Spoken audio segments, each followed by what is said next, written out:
Hola, tudo bem? Ici Saminho au Rei das Latinas. Mon vol vient actuellement de quitter le Brésil et depuis le début de cette vidéo, vous pouvez voir que j'ai un smile de ouf pour une bonne raison.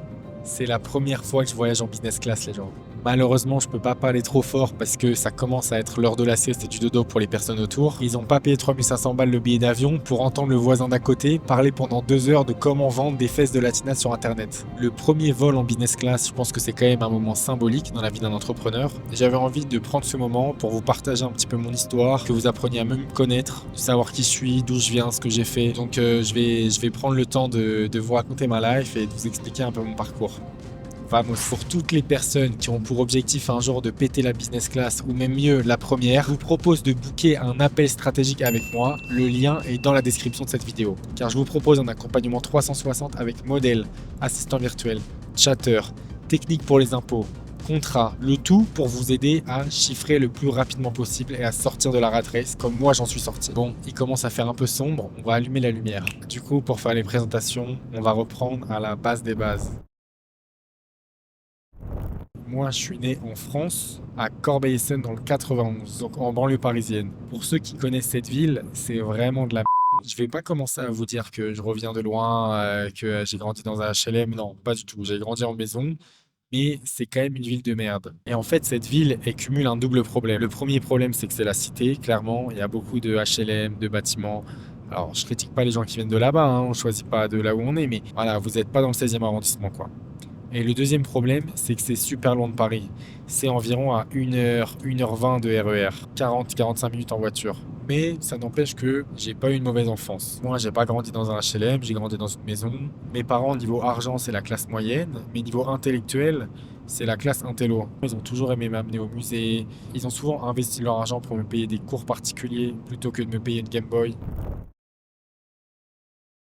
À l'école à Corbeil-Essonnes, c'était vraiment le ghetto. À l'époque, je me rendais pas compte parce que j'avais pas trop de points de comparaison. Pour moi, je pensais que tous les collèges de France étaient comme ça. Mais a posteriori, quand j'y repense, c'était vraiment pas terrible. Les gens, ils avaient aucune ambition. Ils préféraient se tirer vers le bas, s'insulter, se clasher. Mais il y a quand même eu des points positifs. Si aujourd'hui je suis un tchatcheur et que j'arrive à clasher, à répondre, à débiter très rapidement, c'est parce que au collège, il fallait apprendre à se défendre verbalement. Il y avait vraiment la culture du clash là où j'étais. Et quand tu étais drôle et que tu débitais bien, tu te faisais respecter. J'étais plutôt bon élève, mais j'étais pas non plus le premier de la classe. J'ai fait toute ma scolarité entre 12 et 14, de la 6e à jusqu'à l'université quand j'étais à la Sorbonne. Mais là où j'étais fort, c'était vraiment dans tout ce qui était histoire, sciences politiques, philosophie. Bizarrement pas très fort en langue, mais j'ai toujours bien connecté avec les cultures. Ma spécialité en cours, c'était quand même tout ce qui était lié à la culture, à la politique, à l'histoire, à la philosophie. Et cette curiosité-là, c'est celle qui m'aide beaucoup, d'abord dans mes voyages, dans ma vie perso, mais également dans le business, sur la partie recrutement, convaincre la modèle. Bizarrement, j'étais pas très fort en langue à cette époque, mais parce que c'était fait de manière académique. C'est après que je me suis découvert cette passion pour apprendre de nouvelles langues. Mon premier travail que je voulais faire à la base, c'était avocat. Parce que je pensais que c'était le meilleur truc pour gagner de l'argent, et c'était prestigieux, et il y avait quand même un côté stylé. Les avocats, ils ont la classe, ils défendent les criminels, ils défendent aussi les gens qui ont besoin d'être défendus. En terminale, parce que j'avais envie de faire un métier dans l'histoire, les sciences sociales, la politique, le droit, et de gagner beaucoup d'argent, tout en ayant du prestige, j'ai décidé de passer le concours de Sciences Po. J'ai réussi la première partie, mais j'ai échoué à l'oral. C'était pour moi, on va dire, une première vraie défaite. Au final, vous allez voir que j'ai plutôt bien rebondi, mais j'en ai gardé des traces pendant longtemps. Du coup, je rate le concours de Sciences Po, mais je me dis, bon, c'est pas grave, je vais aller à la fac, je vais aller en droit, je vais être avocat. Mais j'avais envie d'aller dans une bonne fac. Mais j'avais quand même envie d'aller à Paname. J'ai toujours été très très ambitieux. Du coup, j'ai postulé à la Sorbonne pour faire une double licence droit-philosophie et ils m'ont accepté. Alors je sais, on dirait pas Samito el Rey de las Latinas qui fait de l'OFM. Oui, oui, j'ai une licence de philosophie, les amis. J'ai une licence de philosophie et j'ai une licence de droit. Donc les Karl Marx, les Hegel, les Rousseau, etc., j'en ai bouffé pendant 3 ans. J'ai plutôt bien aimé la fac. Sur le plan intellectuel, c'était vraiment très stimulant. J'ai appris plein de trucs. Ça m'a donné des outils anti-bullshit, notamment la philosophie. Et je pense que dans le monde d'aujourd'hui, en 2025, ça me sert encore. Le droit, ça m'a surtout aidé pour tout ce qui est droit des sociétés, impôts, fiscalité, comptabilité, contrats, tous les documents juridiques auxquels vous allez avoir accès dans mon accompagnement Olisam Pro, c'est moi qui les ai écrits à l'aide d'un pote qui est avocat. Et puis bon, je vous cache pas qu'entre-temps, j'ai des potes qui sont devenus juges, donc ça fait toujours plaisir de les avoir dans le réseau. Je pense qu'aujourd'hui, il y en a qui doivent se balader sur mon Instagram, ils doivent se dire mais qu'est-ce qu'il est devenu ce mec-là? Après cette double licence droit philo, j'ai pris un an de pause pour monter une start-up, enfin ce qu'aujourd'hui j'appellerais un projet étudiant. Et cette solution, c'était un logiciel qui permettait aux recruteurs de casting de trouver plus facilement les talents et les comédiens qui correspondaient à leurs critères physiques. Et c'était mon premier contact avec le monde de l'entrepreneuriat. Pendant un an, j'ai poncé ce projet-là, mais je préparais aussi les concours pour les écoles de commerce. Mais bon, le milieu de l'intermittence du spectacle, c'est vraiment un milieu de pauvres. Il y a zéro argent. Et du coup, je rentre à l'EM Lyon, je prends un prêt étudiant de 40 000 euros, parce que c'était 17 000 euros l'année. Et ensuite, j'arrive à trouver un stage à San Francisco dans une start-up.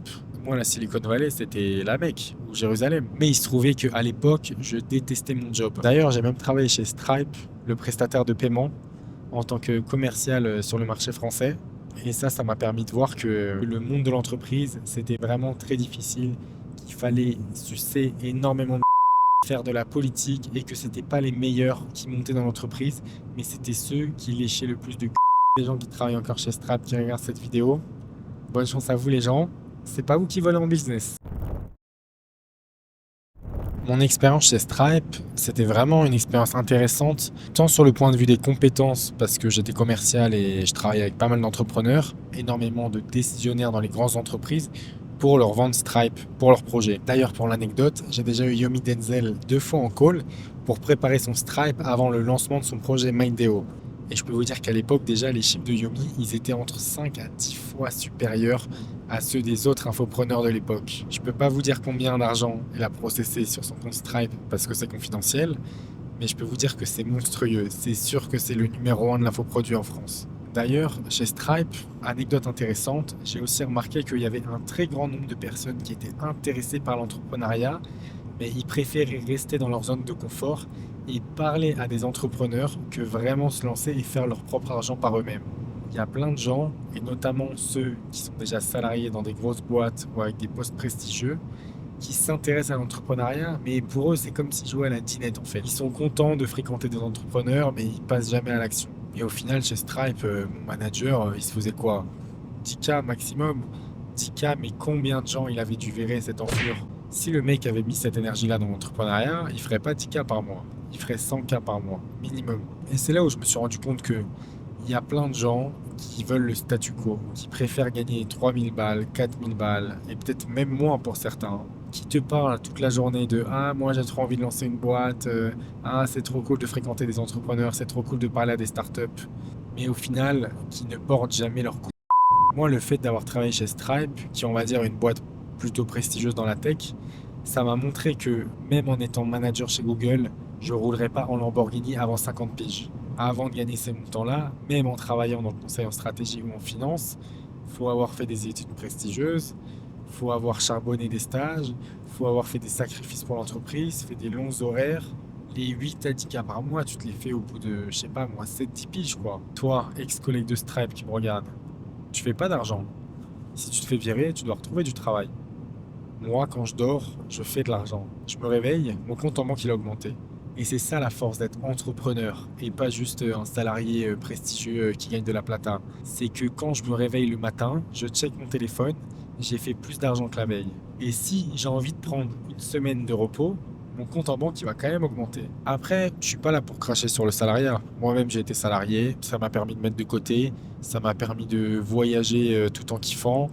Le salariat, c'est bien parce que quand tu termines ta journée, normalement c'est terminé, tu peux passer à autre chose. Le week-end, tu fais ta life. Moi, le week-end, je travaille. Moi, le téléphone, il est toujours allumé quand il faut répondre aux élèves de la formation, quand il faut répondre aux modèles, quand il y a des gens qui font pas leur travail dans ma boîte. Il y a toujours un truc qui va pas et ça peut être très taxant pour le mental. Alors que tu es salarié, voilà, le samedi, le vendredi soir, tu vas en soirée, tu penses pas à le mail que tu dois envoyer, tu penses pas à la situation de cette modèle qu'il faut remplacer parce que l'élève a fait de la merde, etc., etc. Mais du coup, j'ai aussi vu en travaillant chez Stripe que le prestige, c'était vraiment de la merde. Certes, je travaillais dans une bonne boîte, certes, les gens me disaient «Ah, mais tu travailles chez Stripe, c'est une boîte de ouf». Mais pour moi, Je pouvais pas m'acheter mon appart à Bangkok, à Dubaï, à Rio, à Miami. Je pouvais pas m'acheter une Ferrari. Je pouvais pas voler en business class. Je pouvais pas m'acheter une Patek Philippe. J'avais la cantine gratuite, j'avais les t-shirts, je pouvais parler à des entrepreneurs. J'étais dans une mini simulation d'entrepreneuriat, mais j'étais quand même dans la matrice. J'étais quand même dépendant à 100% de mon patron. Personne n'est irremplaçable dans le monde du travail. La seule solution, c'est de monter sa boîte, c'est de faire son business et de protéger ses assets. Les gars, je suis pas en train de vous dire que demain faut lâcher votre job et que faut arrêter l'école et que faut faire du dropshipping, de la crypto ou quoi. Il y a un temps pour tout. C'est important d'apprendre, c'est important de coffrer, mais c'est important de comprendre que il y a que vous qui pouvez vous sauver. Comme ils disent en espagnol, la salvación es individual. À Miami, il y a des Cubains qui sont arrivés il y a 10 ans et aujourd'hui ils roulent en Lamborghini. Et du coup, après Stripe, j'ai trouvé un job qui me payait encore plus. J'étais payé 5K par mois, 6K par mois avec les bonus. Full télétravail, encore une fois, et ça m'a permis encore de voyager. Ces 4 ans de voyage, ça m'a vraiment permis de faire le tour du monde. J'ai fait plus de 53 pays au total. J'ai surtout fait l'Amérique latine, l'Asie du Sud-Est et un peu les pays arabes. Dans mon top 10 sans classement, je mettrais les États-Unis, le Brésil, le Mexique, l'Argentine, le Maroc, les Émirats arabes unis, la Thaïlande, le Japon. J'ai bien aimé les Philippines également. Il y a énormément de pays que je dois encore visiter, mais en ce moment, je focus sur le business. Si je dois visiter des nouveaux pays, c'est parce qu'il y a des modèles OnlyFans que je dois signer là-bas. Et en ces 4 ans de voyage, j'ai appris l'espagnol, j'ai appris le portugais, j'ai amélioré mon anglais. Et surtout, j'ai fait la teuf comme pas possible et j'ai réalisé tous les fantasmes que je voulais réaliser. Ce qui fait que maintenant, j'ai même plus envie de sortir en soirée, j'ai même plus envie de faire de dingueries, je me focus juste sur le business. Et si je fais des dingueries, c'est pour vous les montrer à la caméra. Je me suis fait virer au bout de 1 an et c'est à ce moment-là que j'ai entendu parler de l'OFM. Je me suis renseigné un peu à droite à gauche sur YouTube. Je savais que ce business, il allait tout de suite me plaire. Premièrement parce qu'il y avait un gros truc à jouer sur l'Amérique latine. Et moi, ça fait 5 ans que je suis le rey de las latinas. Ça fait 5 ans que je des latinas, que je vais les draguer, que je leur parle, que j'écoute leur musique, que je sais ce qu'il faut leur dire, que je connais leur culture. Et je savais que pour avancer vite, il fallait que je me fasse former par un mentor. Du coup, j'ai payé un coaching de quelqu'un qui est très influent dans l'écosystème, qui est anonyme, qui monte pas sa tête, mais qui a beaucoup de projets et qui a une grosse agence, et à qui je passe le bonjour s'il regarde cette vidéo. Et pour vous dire, ce coaching, il a coûté 3 fois plus cher que moi ce que je fais payer aujourd'hui à mes élèves. Mais je savais que si je voulais vraiment chiffrer, il fallait investir, il fallait passer à la caisse, et il n'y a que comme ça que j'allais pouvoir passer un step supérieur et être accompagné. D'ailleurs, même moi, parfois, quand j'ai besoin d'un update sur certains trucs où lui, il est spécialisé, je lui envoie un message, on se fait un call. C'est aussi important d'avoir accès à quelqu'un qui a déjà de l'expérience, du savoir, qui est connecté à un réseau, qui peut vous donner la bonne direction, ou en tout cas qui peut vous dire quelle est la mauvaise. Et du coup, quand j'ai commencé l'OFM, j'ai tenté au départ de convaincre des modèles latinas, mais j'avais pas une social brand de ouf. J'ai signé une modèle française qui, elle, on va dire, m'a fait décoller. Je l'ai montée jusqu'à 25K. Ensuite, j'ai re-signé des modèles latinas. Et après, je suis passé à des américaines. Au début, j'ai tenté de travailler avec des latinas. Ça n'a pas forcément marché. J'ai fait énormément d'erreurs. Mais du coup, ces erreurs, je les ai transformées en connaissances, en savoir, en expérience. Maintenant, je sais exactement ce qu'il ne faut pas faire pour pas se foirer. Et je peux vous dire que parfois, il y a des détails où on pense que c'est de la merde, mais en fait, ils sont vraiment très importants. Mais si vous ne savez pas, vous ne pouvez pas vous en rendre compte. Et même encore aujourd'hui, j'apprends. Je réinvestis dans des coachings, je réinvestis dans des formations techniques, je partage des informations avec des gens qui chiffrent, je partage des informations avec des créateurs de contenu. Parce qu'il n'y a que en ayant cette posture d'éternel étudiant, et c'est pour ça que je vous mentionnais la curiosité un peu plus tôt dans mes qualités, qu'on peut arriver à garder le rythme, à trouver quelle est la meilleure méta dans le game, quelles sont les stratégies les plus efficientes dans le business à ce moment précis. Parce que si vous vous endormez dans l'OFM, vous êtes largué au bout de 3 mois. Le game, il change très très vite. Les réseaux sociaux, ils évoluent, le type des modèles évolue, les logiciels pour chiffrer évoluent. Il n'y a même pas 1 an, on disait qu'il fallait avoir son équipe de chatteurs. Maintenant, on dit qu'il faut passer par les agents de chatting et il commence maintenant à y avoir l'intelligence artificielle. Donc vous voyez, en même pas 12 mois, il y a déjà eu 3 méta différentes. Et plus le marché va grossir, plus ça va être sophistiqué, plus la concurrence va être forte, plus vous allez devoir investir sur des gens comme moi pour chiffrer dès le départ et avoir accès aux bonnes connaissances. Il y a plein de gens qui ont commencé l'OFM avant moi et maintenant qui sont même plus d'actualité.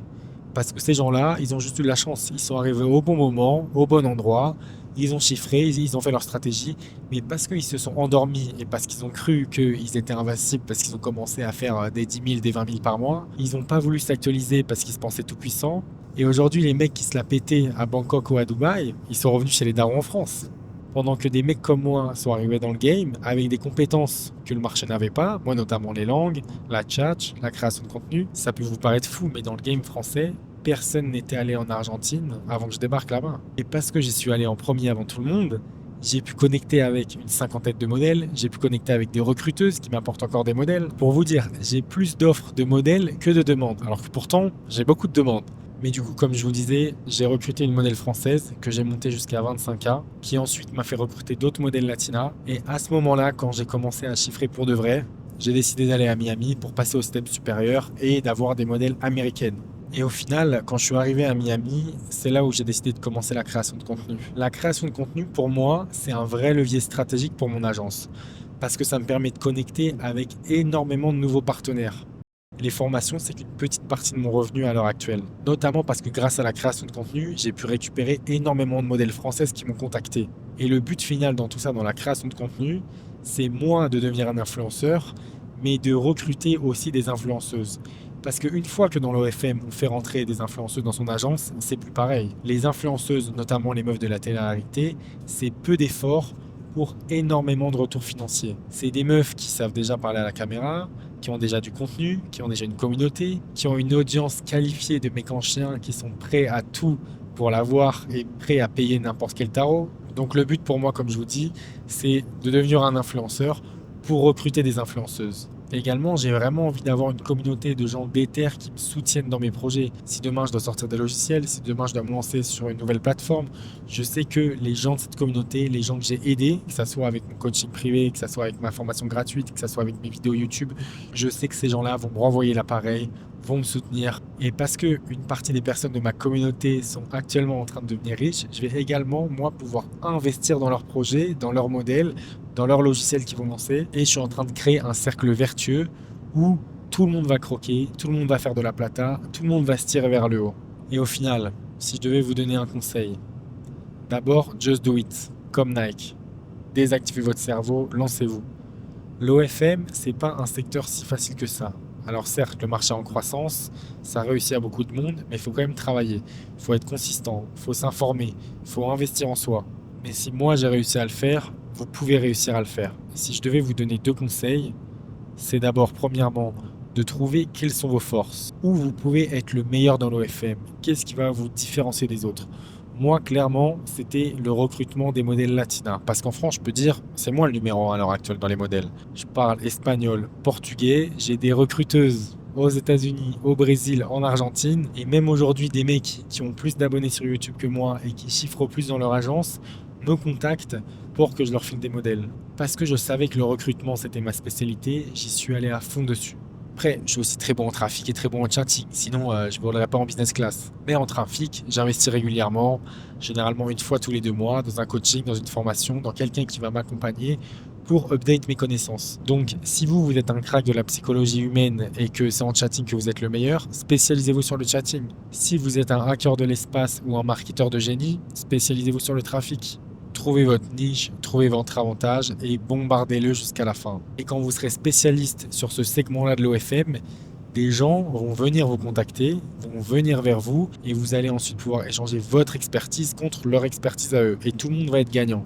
Le deuxième conseil que je vous donne, c'est de faire quelque chose que vous aimez vraiment dans l'OFM. Et c'est à ce moment-là que vous allez pouvoir bosser 2 fois plus que la moyenne, qui elle va sentir passer les heures de boulot parce que justement, elle aime pas trop la tâche.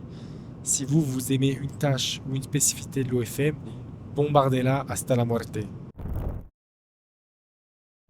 Pour vous parler un peu du futur de mon business et des voyages, moi je vais rester quelques jours en France avant de partir au Japon. Après j'irai en Chine. Après je pense que j'irai rejoindre des potes dans l'OFM en Géorgie. Et après on verra bien ce qui va se passer. L'objectif c'est de caser un maximum de modèles à mes élèves pour qu'on puisse monter des modèles ensemble.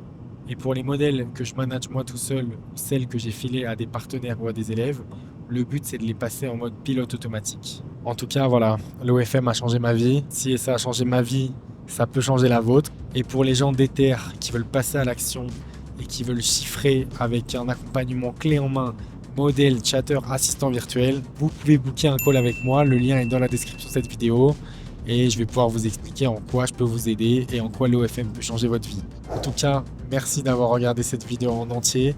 J'espère que mon histoire et mon vécu vous a plu. C'était Saminho au Hey das Latinas depuis l'océan Atlantique dans la business class d'Air France. Je vous fais des béginos. Ciao, ciao.